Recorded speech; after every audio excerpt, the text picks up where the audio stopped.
আল্লাহ তুমি আমার গুনাহগার উম্মতকে বাঁচাও। এই দুনিয়ার বুকে রব্বুল আলামিন সব নবীকে একটা করে দাওয়া মুস্তাজাবা দিয়েছেন, মানে যে দোয়া করলে কবুল হয়ে যায় সাথে সাথেই। দুনিয়ার সব নবীরা ওই দোয়াটা দুনিয়ায় করে ফেলেছে। বিশ্বনবী বলবেন, আল্লাহ ওই স্পেশাল দোয়াটা দুনিয়াতে করি নাই, আজকে আমি তোমার দরবারে দাঁড়িয়ে কিয়ামতের দিন ওই দোয়াটা করছি। আল্লাহ আমার যে উম্মতের হৃদয়ে যাররা পরিমাণ ঈমান আছে, আমার একটা উম্মতকেও তুমি জাহান্নামে ঢুকাতে পারবা না।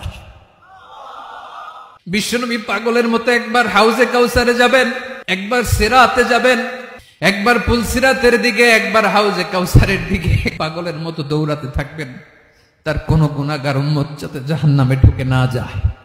উম্মতি বিশ্বনবী আমার জন্য কাঁদবেন, আপনার জন্য কাঁদবেন, আমাদের জন্য সেদিন কেঁদে কেঁদে জাহান্নামের দরজায় দাঁড়িয়ে আমাদেরকে টেনে টেনে জান্নাতে ঢুকাবেন।